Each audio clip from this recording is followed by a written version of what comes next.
What's up, people? So we are recording a special episode in conjunction of the Global Village Festival, or I don't know.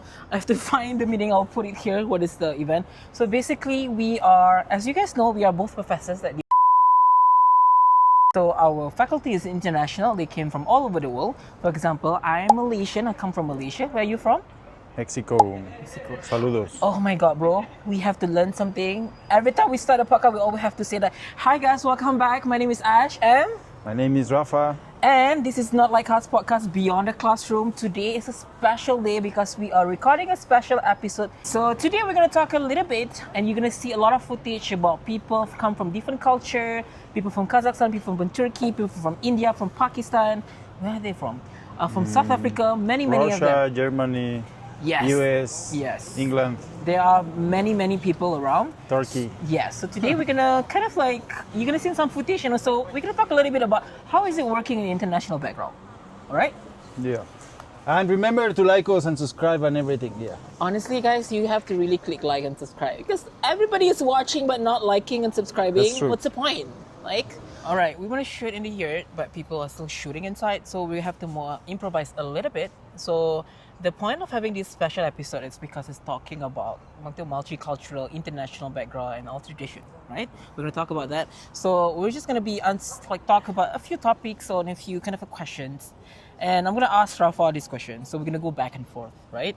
What was your first culture shock moment when you started working in an international environment? Rafael. Yeah, I mean, that's a good question, bro. Maybe I would say when I was in the US, I remember the first time that I started working. I think I told this before. No, let's skip this. We're going to edit it or not? No, bro. I was thinking of something, but actually, this question is kind of hard. Because the thing, if you notice about our podcast is, we are actually very spontaneous. All the questions over the past few episodes are very spontaneous.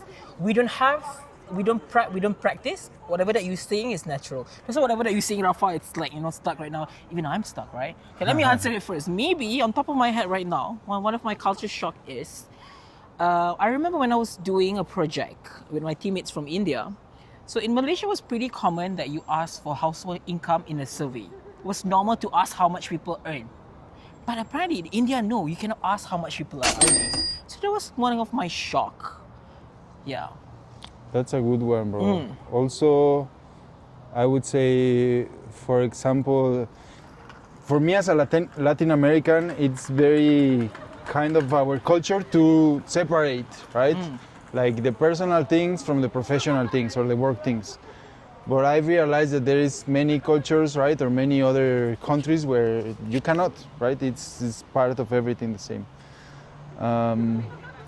Another thing I would say is more related to business practices, right? Like, I don't know, for example, I've never been to Japan, but I know that in Japan they have like hierarchies, right? And so the boss needs to sit in a specific place and stuff like that.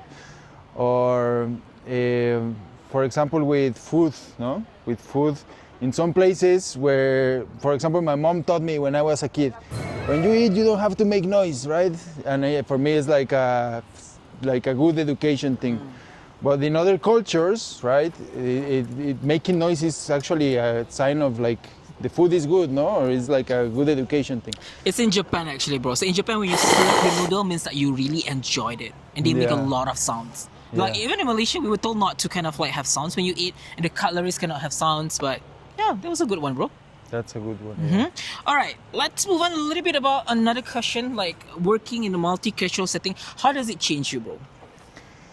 Yeah, that's... The way, because let me kind of like, narrow down a little bit. Like, how has working in a multicultural setting changed the way you communicate or teach? Yeah, definitely. I think that has a great impact, right? Because the more you know people from other countries that speak other languages, have other religions, have other idiosyncrasies, other ideologies, you start realizing how big the world is, right? So the more you travel and the more you know people, the more flexible you are. So I think that's the best thing that it has led me to working in international environments. You remain more flexible, you remain more open, you're not close to this has to be the way, right? Sorry, we have some fans want to take photos.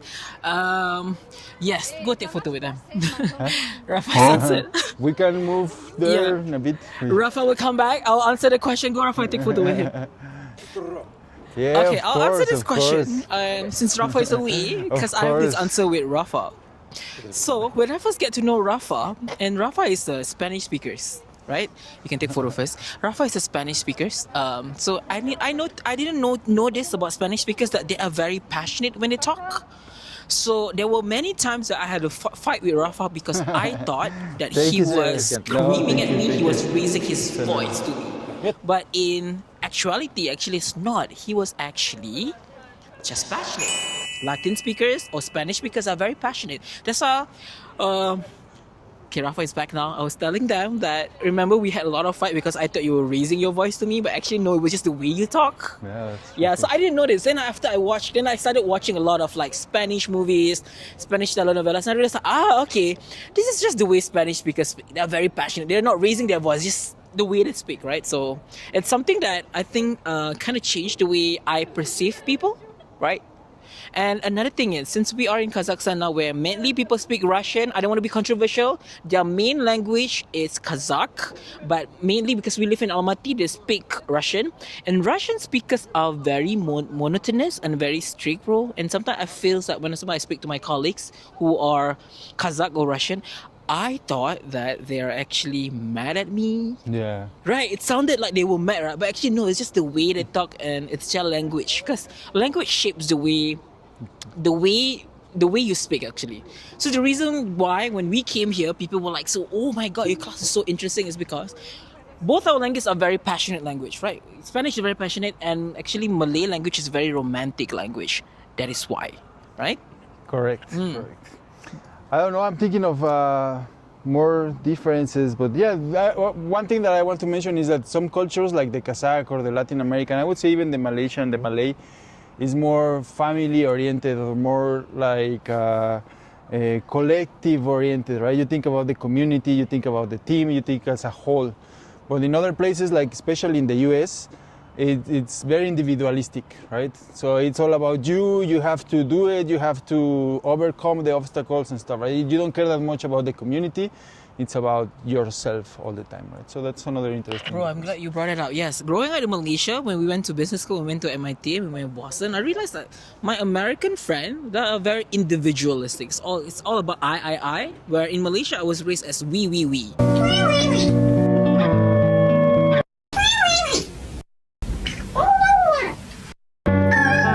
Right? We have to do this. We. It's not like an I.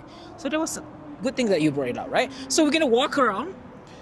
People behind us still this, but it's okay. We're gonna walk around because I heard feedback that people don't like us just standing and sitting static, bro. So we have to walk around and we're gonna ask more questions. I didn't like it. Finally, we got a place. So we're gonna shoot inside here. We're gonna answer more questions right now. Sorry, we got distracted because Rafa is a very popular guy. And the students are freaking out because Rafa is teaching econs, so I teach the fun stuff and cool stuff. All right, hold on, let me set it up. Oh my god. The economics guru. Bro, when you were recording, I was speaking, bro, to the guy taking the picture, bro. I forgot about the microphone. Why? Huh? No, it's fine.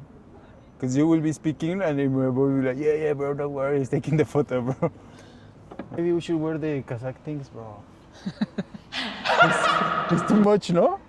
No, I don't think so. Because we have the Malaysian already, bro. Exactly, bro. I think it's, yeah. But, all right, we already answered 2 questions. And let's answer, okay. For those who are wondering, where are we right now? Where are we, Rafa? In a Yurt. In a Yurt. This is where traditional Kazakh people live. They were nomads before.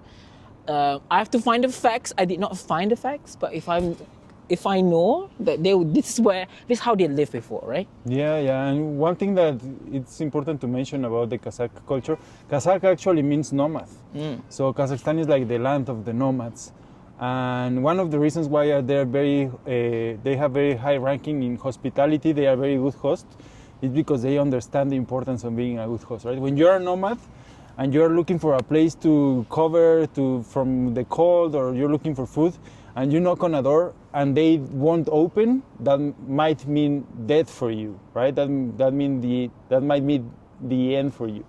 So that's why they are very open, they are very welcoming, and yeah, that is still reflected on their culture even nowadays. So you're that's very saying cool. Kazakh people are very hospitality, very nice? Yeah, they are, bro. Hey. I don't know. Maybe I haven't met the right people. Rafa, I'm fortunate that he met the right people. Yeah. For me, I don't know. I still feel like, because I come from Malaysia where people are super nice, and I don't know. Yeah, no, I just recently, we're going to talk about it a little bit, but recently I visited not only Almaty, but other cities with a local friend, Batur. If you're seeing this, you're the best friend here. And we went to Taraz, Shymkent, and what's the name of the other city? Turkestan, right? More like the other cities that are not like the capitals or the important cities. And everyone was treating us like kings. You know, you are from Mexico, and they were giving you food, gifts, everything. So yeah, it depends on where. So Mexican, if you feel like you've been treated poorly in America, come to Kazakhstan. They treat you like king here. Yeah. Anyways, let's talk about. Do you remember, bro, a time where a student taught you something about their culture that stuck with you? Because you've been teaching a lot, no? You teach. I mean, like you have more experience. You've been teaching a lot, right? Has anything that the student taught you that you still carry it till today? Yeah. I mean, I don't know if it's something like a lesson, but it's definitely a reflection of the culture, right? Here, the students, wherever they say hi to you, they give you a handshake, and also, but they do it with both hands. And for us, since we are young lecturers, we are not used to being shown those kind of respects, right? Usually that's for elder people. But here, since we are professors already, even though we are young, they treat us like that, right? They call you Mr. Ashman, right? They call me Mr. Rafa, and they give us the both hands and stuff. And that's something that has been new for me. But that's something that they have very clear in Asian countries. Yeah. In Malaysia might be the same, in Singapore Yes. the same. Yeah. In Mexico it's not like that. In Mexico a professor is just a professor, right? But here a professor is someone that you respect and you look up to. So for example, I like that Rafa gave an example, right? Let's just shake hands, right? Since I'm younger than Rafa, I have to do both hands. That's why the student do both hands, right? So if you are older, you only put one hand. So if you are younger, so most students are younger than us, right? They put both hands as a sign of respect. So in Malaysia, we do something similar, but when we shake hands to people older than us, they do shake hands. If Rafa older than me, I'll do something like this. Okay, Inside, it's a sign of respect, right? And I have sweaty palms. And I can tell you it is true. He has it. I hate shaking hands with people, and people in my culture like to scrutinize me because they think like I'm rude. It's just that I think I'm kind of glad that COVID happens, because when COVID happens, people were scared, right? So people do fist bump a lot and they do this thing, right? So that's why I think when COVID happens, I just fist bump people. It doesn't feel weird, because before when I asked people to fist bump, people were like, oh, you're so rude, you have to shake hands and everything. So yeah. So in Malaysia, like Rafa said before, in Asian country, yeah, it's normal for you to shake hands. But in Malaysia, we take it a step further that if you people older than us, and we kiss their hands as a sign of respect, right? Yeah. All right. What do you love most about working from people from different cultures, from different backgrounds? I would say everything, bro. Really, like it sounds like a very generic answer, but for me, I cannot see myself just working with only Mexicans, for example, right? I came to a point where I really value having the diversity, right, in every sense, cultural, religious, political, gender, like everything. The more diverse it is, the better for me, because that means that I will have opportunities to learn more from others. But yeah, it's not always easy, that is true. But yeah, how about you, Mr. Ash? I think my first company, which is like 10 years ago, it was a Malay-dominated company. It was only one culture, one race. After having gone through that experience, and I feel like, because I always aim to go abroad to work and to also to study, and I made it a point that whenever I work, I always ask them about diversity. Like, is it only Malay-dominated companies, or is it mixed with Chinese, Indian, and other people from other cultures? So after that, I kind of mix around, and up until now, I work mostly international background. So recently, I was traveling back to Malaysia, and some of my friends commented, said, "Hey, your English is so good. Like, how do you learn to improve your English?" And I said, very simple. Like, if you want to improve your English, you have to be in a setup where people speak the language. Right? For example, right now, if we are learning Russian, right? I mean, Rafa is learning Russian. The reason why I feel like he was able to do that is because everyone here speaks Russian. So when you practice a new language, you have to practice it by speaking, not only by reading and writing, but to speak it. And for me, the only reason why I was talking to my dad about it. I was making fun of my elder sister because among all the siblings, I want to say I'm the most fluent, but yes, I am. I think I'm the most fluent among all my siblings because I work in an international setup, right? Yeah. All my siblings, they work in a very Malay-dominated or just one race-dominated thing, right? So maybe that's why.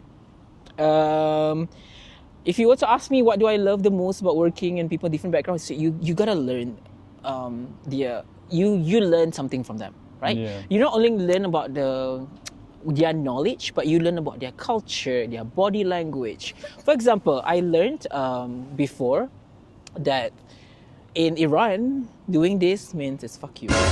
You don't do thumbs up in Iran. So in Iran, if you say, means like, you don't do that. I don't know that. I only know it after I work with someone from Iran, right? And also, yeah, you learn like little things that you would never learn if you were in your own country and you interact with your own race, right? Yeah. Mm-hmm. There is this emoticon that is a hand like this, right?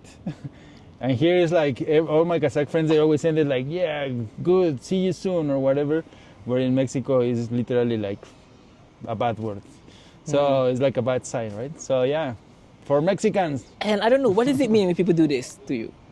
I'm not really, I don't know, bro. This is also in Malaysia, it's kind of considered bad if you do this. Means like, it's kind of like fuck you or something, if I'm not mistaken. Yeah, so we don't do this. But in some other culture, I can't remember which one, my friend told me like, oh, we're done, let's go. I'm like, ooh, are you saying fuck you to me? Yeah. So these kind of things that you learn when you work with people from different background and international background, right? You have anything to add to our discussion? Should we move on to the next question? Yeah, very quickly. When you eat bread in Central Asian countries, the bread has like maybe we can put a photo here. But we have like, it's like a bowl, right? The bread is like a big bowl. But if you put it on the other way, like the side that it's supposed to be up, if you put it down, it's like bad luck, bad education, bad everything. Once I did it by accident, and everyone looked at me like, what are you doing? And they were like, and stuff. So yeah, all those things are. And even if you use chopstick, you have to use chopstick properly. And if you, for example, some people don't know how to use chopstick, right? Rafa don't know how to use chopstick. So they chopstick like this, right? If you poke chicken like that, instead of doing this, if you poke, it's bad luck. You don't do that. Okay. Yeah. So this kind of thing that you learn when you interact with people from other cultures, right? I have a lot of bad luck, bro. All right. Now that we talk about like things that you love, working in different backgrounds and everything, let's talk about the challenges, because everything that you love always comes with challenges, bro. Do you agree? Everything that you love comes with challenge, right? What are the challenges that you feel working in the diverse background? People who come from all over the world. Okay, probably the most obvious one is if you're not working at home, right? If you're working somewhere else, like it's our case, I think that's the hardest challenge, right? All of my friends, they always look at me and they say like, oh, you're having the good life, you're traveling, you're knowing other places and stuff. And yeah, that is true, but it comes with a cost, and sometimes it's a hidden cost because those things you don't post it on social media and stuff, and the cost is not being there when your nephew is born, not being there when your mom is sick, not being there when your best friend is getting married, right? All of those things are hard, and yeah, that's one of the big trade-offs. And yeah, I have another idea, but let me think about it. Yeah. Well, how about you, bro? I kind of feel like Rafa misunderstood the question a little bit. The question is, what are some challenges that you face navigating the cultural differences, bro? Not about living abroad. We talk about living abroad in other episode, bro. That's true. So yeah, you can go ahead. I think we kind of like go on and on talking about the same thing. I think the challenges would be I think languages and also the way you've been raised in different cultures are very different. Yeah, so the way you've been raised are very, very different. Some people are getting mad at us because they want to take photo, but we're taking videos. So you have different upbringing. That is why. So probably we have to stand because people want to take photo. I don't know, bro. What do you think the challenge is? I think the language, the different upbringing, right? The way my mom raised me are different from the way your mom raised you. Although we recently discovered, right? So there was one time, Rafa was, he was just trying to buckle his belt or something, right? And I got shocked. And Rafa said, what's going on? And I told him, I have a trauma a little bit. My mom used to beat the shit out of me with that belt. So this is a common thing that it's the same, but the way his mom raised him, the way my mom raised me are completely different, right? Yeah. So these kind of things, and a lot of the time you assume when people are being difficult, they are not being difficult. They're being difficult is because you do not understand their culture and you were not raised the same way, and you were not raised with the same values, bro.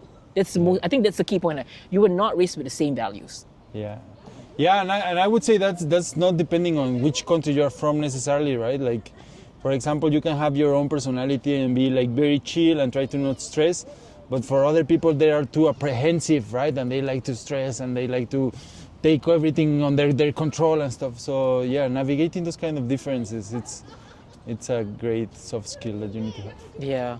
What was something that you would do differently now because the people that you've met from other culture? Yeah, no, I mean, I that's the thing. I feel like you don't even realize, right? But I know that I have a little bit of Indian wisdom with me, a little bit of Malay wisdom, Chinese wisdom, American wisdom, because I'm always open to learn from them. But one thing that I would do different, maybe, would be taking care more of punctuality. Being punctual, being on time. That's something that in Latin America, it's normal, right? You say like, hey, class starts at 7, but you have until 7:15 to come, right? Or wedding starts at 8, but if you come at 11, it's going to be fine. So in other cultures like this, or the European, some Asian countries, you need to actually be punctual, right? It's not like it's not just our efforts, it's actually the time you need to do it. Bro, it's funny that you say that because in Malaysia, we have this thing called Malaysian timing. If you want to meet at 7, people will be there by 7:30. But oddly enough, I'm very punctual. And Rafa also, whenever I set something to shot a podcast, everything, he'll always be punctual. Except for today, for this shot, we were supposed to shot this at 1:45 p.m. Right now, we shot this 4 p.m. because there's something happened. We have to pivot, which Now is fine. we have this empty, bro. Exactly. Now this is empty, which is, I think it's a blessing in disguise. So it's a good thing that we shot it a little bit later, right? And because we teach, we are professor, right? Let's talk about creating a safe environment. How do you want to create a safe space for students to express their culture and tradition? Because when we teach, we don't only have students from Kazakhstan, we have from Kyrgyzstan, we have from Russia, we have from Turkey. How do you think all this culture, because sometimes we have some not complaints, sharing from students that say that, oh, people make fun of my culture. How do you make sure that students feel safe to express themselves as their culture? Yeah. So one thing for sure is definitely from day one, right? Put the rules very clear and say like, hey, here we are all different, but at the same time we are all equal and we need to respect each other, right?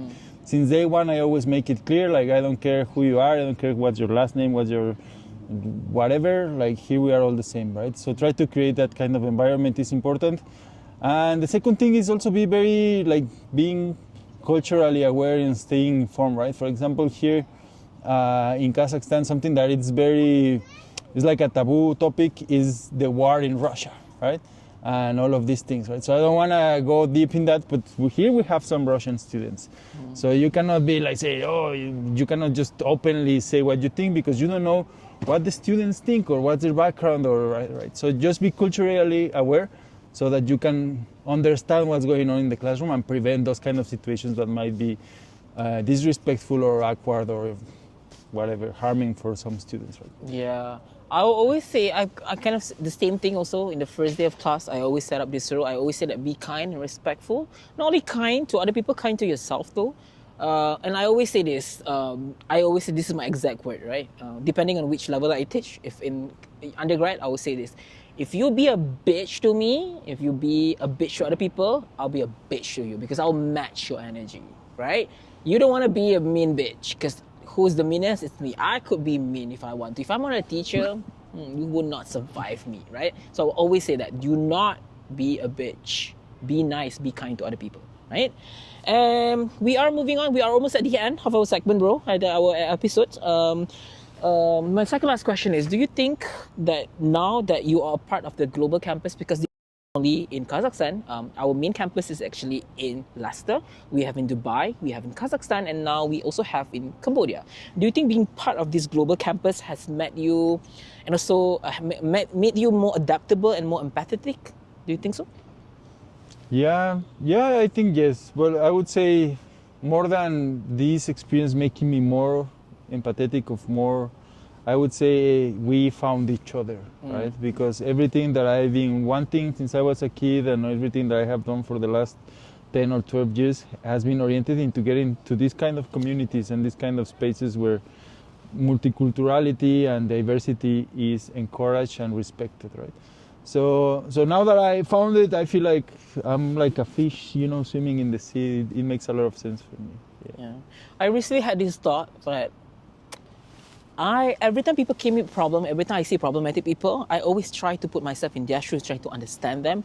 And I have this struggle where I feel like, oh my God, having high sense of empathy, so having high empathy towards other people, I sometimes feel like it's my weaknesses, because every time I see bad people, I feel like, oh, okay, I kind of understood their point of view, right? Why do they behave that way? Whenever I see students are being very disruptive role, and when I talk to that person, and the person told me that, for example, there's one student that very disruptive, and I had a conversation with that student, and that student said to me that, you know that my mother doesn't want me, I was not raised by my mother, and I have so many conflict at home, blah, blah, blah. So then I felt like, okay, no wonder you're acting out in class. It's because that you wanted attention and you're not getting enough of it, right?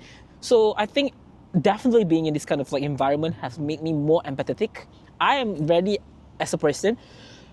I already have high empathy, but being in that kind of environment, an international environment, that's what I mean. It's actually make me more and more empathetic and adaptable, definitely, because I'm ethnically Malay, right? I cannot expect people were raised with the same values as a Malay, right? I work with Rafael for this podcast, right? I cannot expect Rafael was raised the same way I was raised, right? All right, last question. What advice would you give to people who are stepping into a workplace they are mostly come from diverse or international background? What will you say to them? One advice would you give to them? So in summary, it would be like, it's one advice, but it's two parts. One is be open and respectful, and try to, like Ashman was saying, right? Empathy is very important. And the other one is also stick to your roots, right? Don't forget about them. Try to, have some local clothes. Try to think about what your family taught you when you were a kid, right? Don't lose the roots, because at the end it's also important to know where you come from. Not only where you want to go, but where you come from. It's a very important part. Yeah. I'll always, my advice is very simple. Be open-minded. Yeah. And do not expect people to understand. You have to explain. You cannot expect people or assume people to understand you. You have to communicate. Say, hey, in my culture, this is considered rude. You have to tell that person. Because if you do not tell them, for example, Rafa is one of the few friendship that I kind of save, because before this, for example, if someone raised my voice, their voice towards me, I would just say, fuck you, I'm done with you, who the fuck you think you are, right? But I was trying to kind of understand, okay, why he is behaving this way? Then I was speaking to him, I said, it's just the way you speak, right? So be open on like what other cultures, the way, how do I say it? How other cultures interact and the way they instill their values. You need to understand their values, and your values may be clashing, and some of their values, especially if because I'm Asian, right? Rafa come from Latin America, right? Two different values, two different worlds are clashing, right? For some reason now we were able to make do. We were able because we understood there was our multiple fights together that make us grow stronger, right? All right, I think that's about it. We hope that you enjoyed this special episode that we make about culture, about traditions, about differences, right? Before we end, let's do a little bit of, what we call it, outfit tour, bro. We didn't tell them what we're wearing. What I'm wearing is actually my traditional clothes. So I modernized it a little bit. This is what we call it baju Melayu. You wear it with songkit, right? And I wear it with a slack. In the southern part, they wear it with slack. Usually you tuck it in. Rafa, what are you wearing? This is a poncho. Actually, I bought it in San Francisco, not in Mexico, but in California there's a lot of Mexicans. Mm-hmm. And yeah, usually this is something that people wear when it's a little bit cold in the rural areas. Right? It's very comfortable. Mm-hmm. And yeah, it has the Aztec emperor and then the flag emblem in the back. Yeah. And I'm also wearing the Mexican t-shirt from football. Yeah. So if you go to Malaysia, it's very common to see when people go to the mosque or during Eid, people wear something like this, or full set like this, right? So we hope you enjoy this. I'm Ash, I'm signing out. Who are you, Rafa? Rafa, Prof Santacruz. Yes, you can find us on Instagram. Rafa is Pro Santacruz. Mine is Explore Ash on Instagram, on TikTok. This is Not Like Us, Beyond the Classroom. Don't forget to click like and subscribe, guys. And we hope you really enjoyed this episode. Bye. Adios.